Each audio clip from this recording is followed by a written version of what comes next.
예배 잘 오셨습니다. 사도신경 네 번째 시리즈 설교입니다. 본디오 빌라도에게 고난을 받으사 십자가에 못 박혀 죽으시고, 네 번째 시간 함께 말씀을 나누겠습니다. 사도신경에는 실제로 두 명의 인물이 등장하죠. 한 분은 동정녀 마리아, 또 한 사람은 본디오 빌라도. 두 사람의 실존 인물이 사도신경의 고백 가운데 나옵니다. 이 내용이 들어가 있는 이유는 우리의 믿음의 고백은 단순히 신화적인 내용, 추상적인 개념이 아니라 실제 인물을 통해 실제 일어난 사건이라는 걸 알려주는 것이죠. 이 본디오 빌라도의 등장은 예수님의 고난과 십자가 사건이 역사적 사건이라는 걸 명확하게 알려줍니다.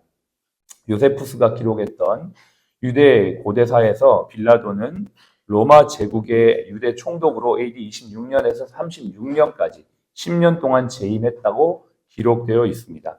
당시 로마 황제는 티베리우스 황제였고, 그가 유대 땅을 다스리는 그 기간 동안에 가장 오랜 기간을 재임했던 총독 중에 한 명이었죠. 훌륭했던 업적보다는 그의 좋지 않은 모습들이 많이 기록이 되어 있는데요. 유대인들과의 갈등, 또 폭력적인 통치자, 또 이중적이고 돈을 좋아하는 사람이라고 기록이 되어 있습니다. 신앙적인 관점에서 볼 때 그는 십자가를 억지로 승인한 자였죠. 그는 처음에 예수님을 봤을 때 예수님이 죄가 없다는 것을 알고는 있었지만 종교 지도자들과 군중들의 외침에 이기지 못해 판결을 했죠. 십자가에 승인하는 판결을 했고, 그는 사람들의 인기와 또 모순적인 인격을 가진 사람이라는 것을 기록을 통해 알 수가 있습니다. 이러한 죄인들의 손에 의해 우리 예수님께서 십자가에서 돌아가셨습니다. 이 세상의 모든 사람들은 죄인이라고 오늘 성경은 말하죠. 23절을 잠깐 보겠습니다. 모든 사람이 죄를 범하였음에 라고 말합니다.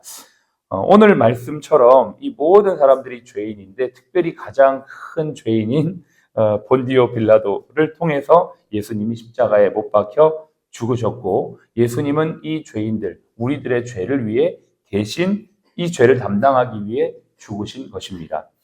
꽤 오래전에 나온 영화인데요. 정확하게 제목의 기억은 잘 안 납니다. 근데 그 내용이 좀 충격적이어서 이러한 내용입니다.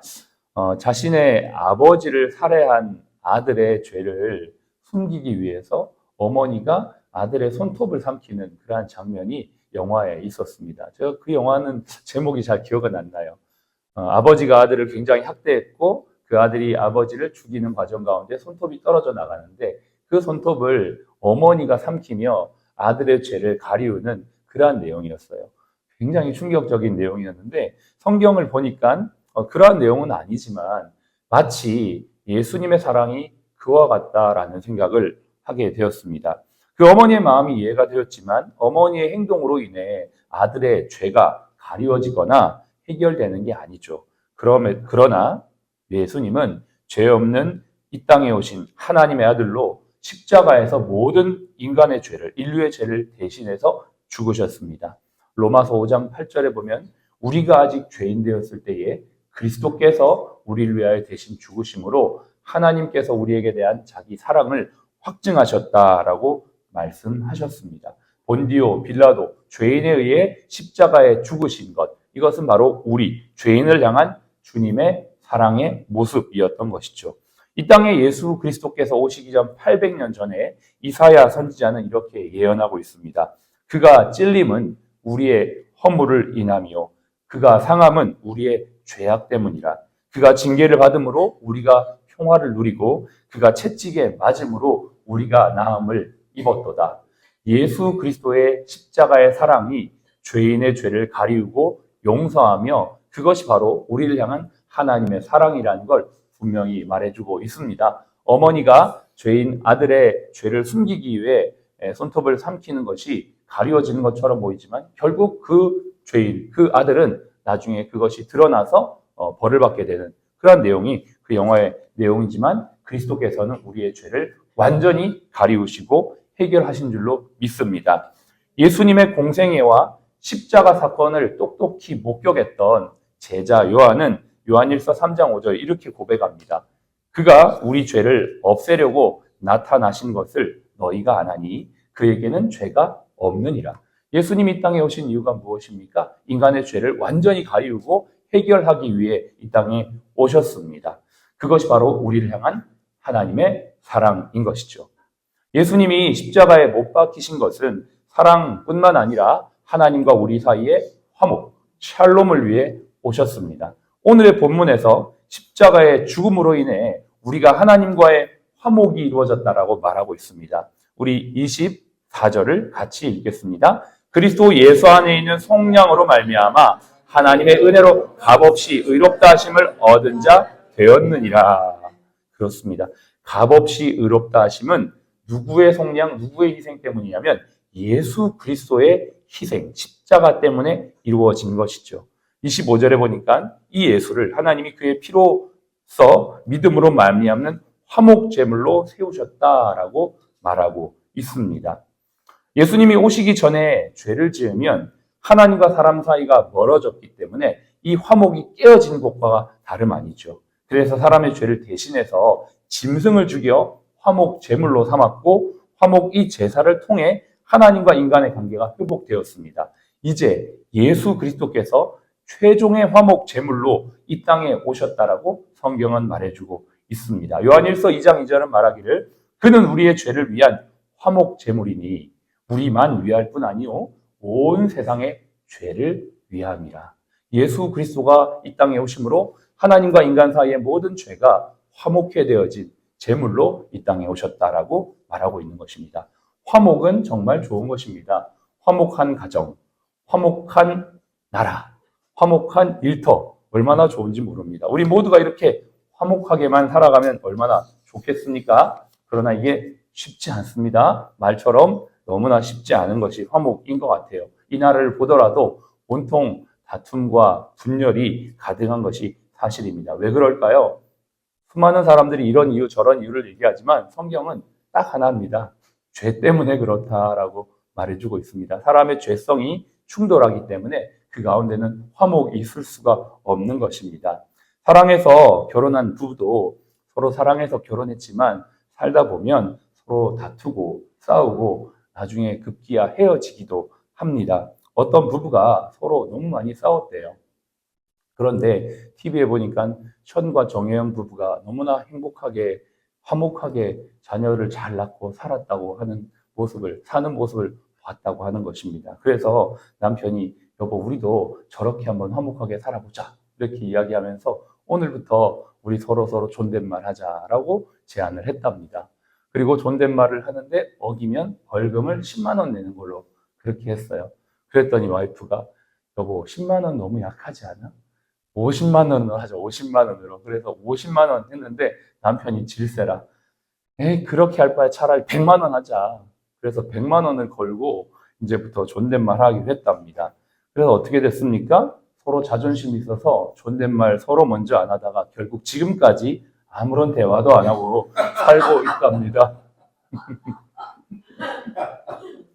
네, 지금까지 뭐 서로 말도 안 하고 이렇게 서로 존댓말 먼저 하는 게 자존심 상해서 그렇다는 거예요. 참 이게 우스갯소리인 것 같아요. 근데 화목이라는 게 이렇게 어렵다는 것입니다. 우리가 이 화목이라는 것이 좋다는 건 알고 해야 된다는 건 알지만 서로 이렇게 사랑하는 부부 안에서도 화목의 관계를 이루는 게 이토록 어렵다는 것이죠. 여러분 생각해 보면 정말 예수님 없으면 우리 인생에 답이 없어요. 예수님이 있기 때문에 그래도 화목해야 되는 이유를 알게 되고 예수님이 계시기 때문에 우리에게 먼저 손 내밀어 주신 그분으로 인해 나도 손 내밀 수 있는 마음이 우리 가운데 그때부터 생기는 것 아니겠습니까?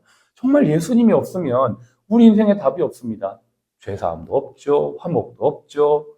무슨 재미로 어떻게 살아갈지 정말 막막합니다. 그러나 우리 예수님께서 이 땅에 오셔서 우리를 사랑하심으로 말미암아 대신 죽으시고 그 사랑을 보여주셨고 그 사랑으로 인해 화목케 하신 그 주님, 우리 모두에게는 이 예수님이 절대적으로 필요합니다.